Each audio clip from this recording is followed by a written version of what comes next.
Now let us see extensive and intensive properties. In this first, let us discuss the extensive properties.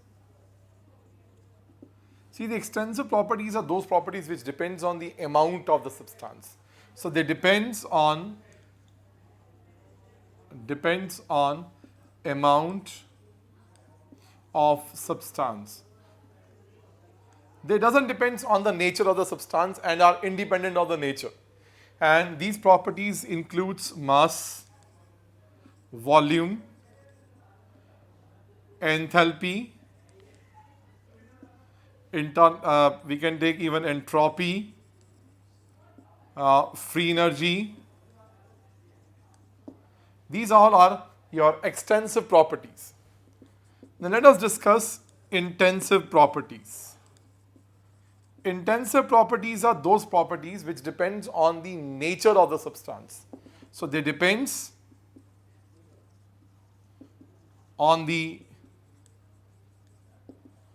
nature of the substance, like density, molarity, refractive index, viscosity, surface tension, and thermodynamically it's molar enthalpy, molar entropy, molar free energy. These all are your intensive properties. Remember, see the difference.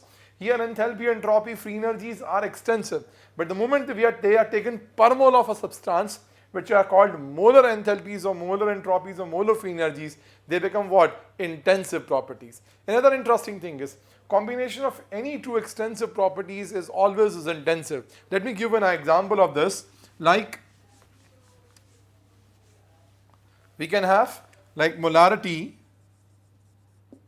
is moles, which is actually is a extensive property, upon volume, which is extensive, but the combination of two is intensive.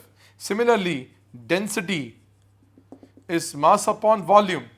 Mass is extensive, volume is extensive, but the combination of two is intensive. So this is how what we get is that this combination of the two is always is intensive.